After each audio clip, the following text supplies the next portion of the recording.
So far we have learned how to write algorithms. As we know, we write algorithms like step 1, step 2 and so on up to step n. Step n means finite group of steps written to solve a particular problem. It should be finite, it should not be infinite. Remember, this is one of the characteristics of algorithms. In coming days, we'll be learning what are the characteristics of algorithms. Understood? So here, when I write algorithm like step 1, step 2, step 3, step 4 up to step n, all these steps will be executed in sequential manner. All statements, none of the statement will be skipped. All statements will be executed. But sometimes it happens so that I have written a group of instructions in which I would like to execute some of the steps only if some conditions are true. Are you following me? What did I tell you? I have written one algorithm. It is containing so many steps in which some of the steps I would like to execute only if some conditions are true. In such cases, we make use of control statements. What these control statements do? Before learning this, you should understand that the execution, that is step number 1, step number 2, step number 3 is called as the flow. It is a flow of execution. Always the flow of execution will be sequential, one after another and all steps. Sometimes I would like to skip some of the statement. I want to divert the flow. For example, 1, 2, 3. After 3, it's supposed to execute 4, 5. But I will skip 4 and 5. Directly I would like to go to step number 6. In such cases, we make use of control statement. Control statements control the flow of control. So, if at all we are learning algorithm with respect to C language, we have 3 control statements. They are, first one is unidirectional, second one is bidirectional, and third one is multidirectional. We have unidirectional control statement, bidirectional control statement, and finally I have multi-directional control statement. This multi-directional control statement can be written in many ways. We will learn that later. First, unidirectional. In unidirectional, we are making use of the control statement called as if. If condition, do this. Here, we are making use of flower brackets under which we are going to learn the statements which are to be executed when this condition is true.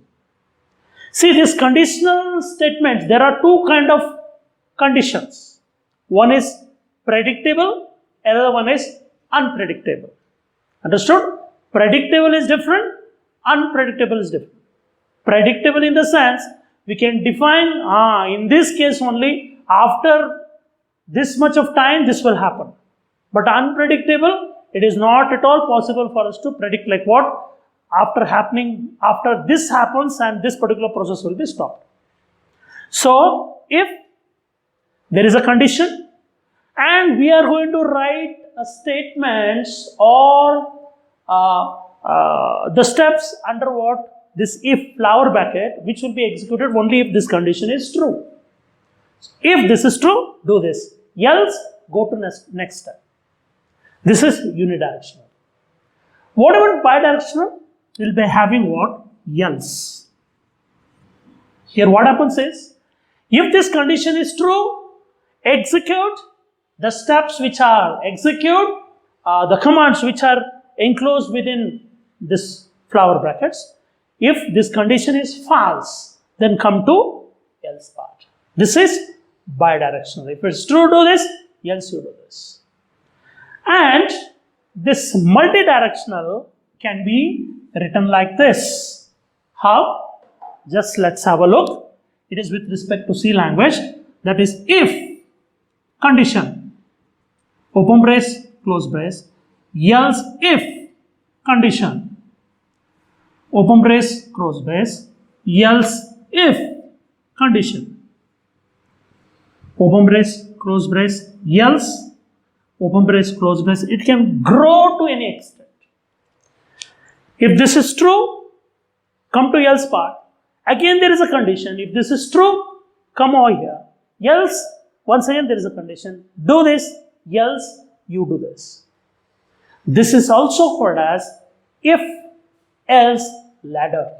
What it is called as? If else ladder. Now let me write one algorithm where unidirectional control statement has been used. Now let's consider, I would like to read one number from the user and would like to find out whether the user given number is positive or negative. I would like to repeat, what is the problem now? My problem is to read one number from the user and would like to find out whether it is positive or negative.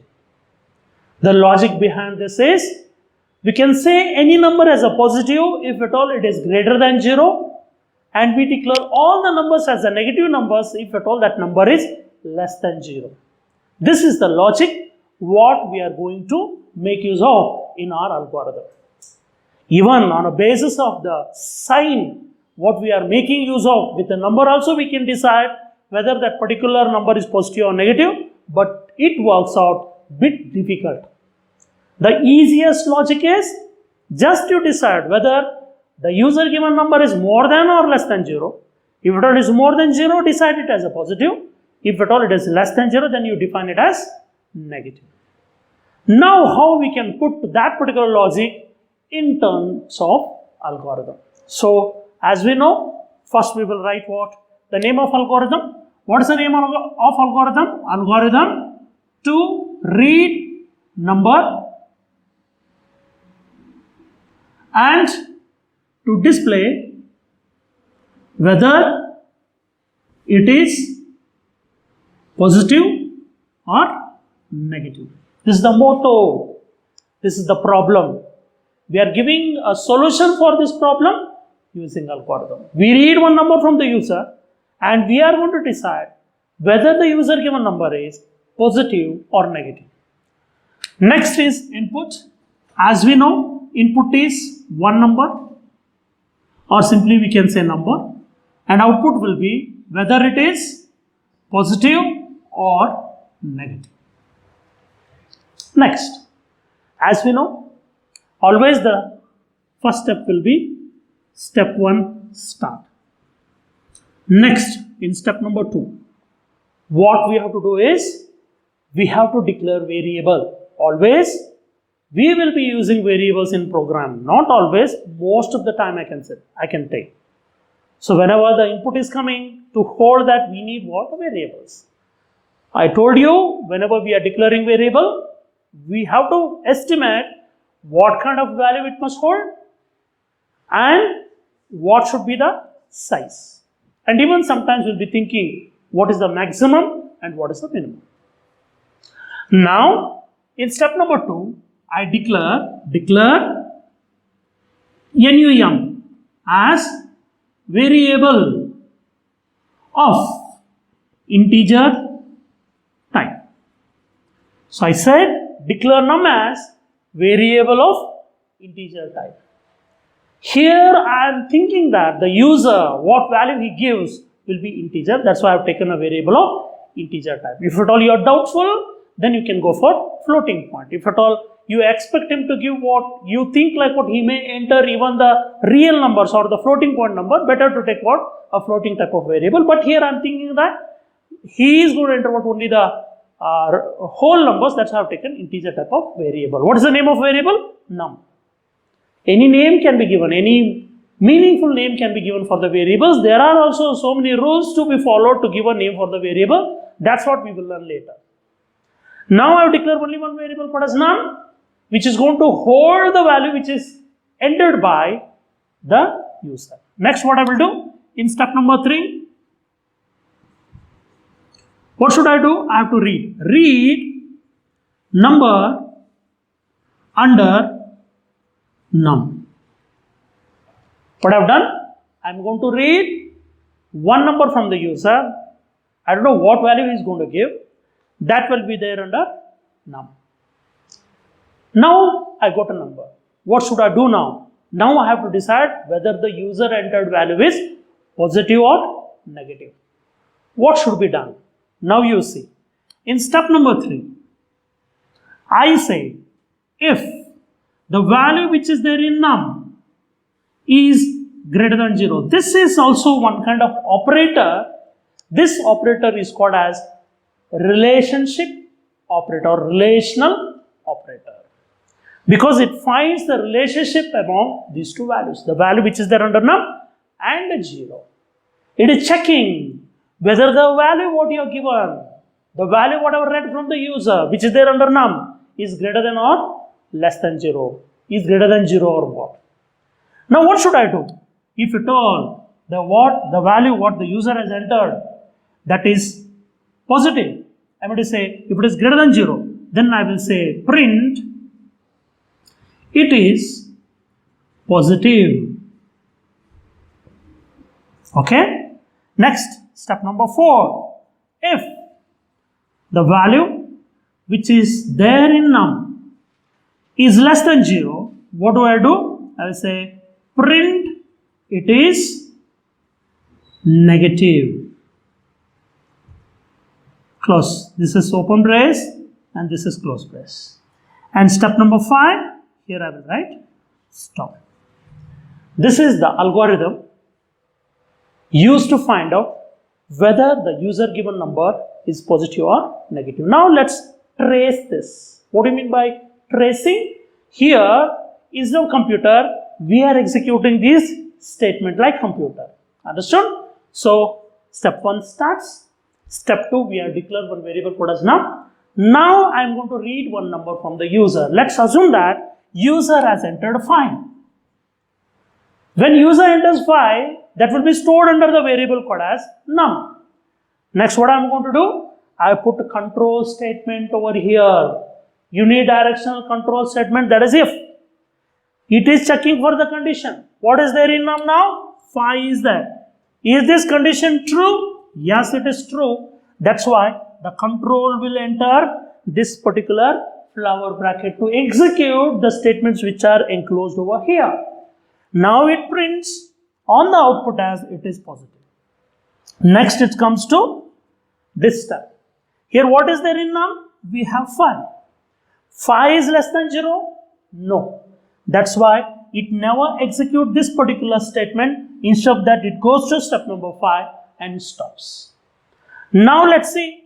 We are having 1, 2, 3, 4 and 5 and 6 statements.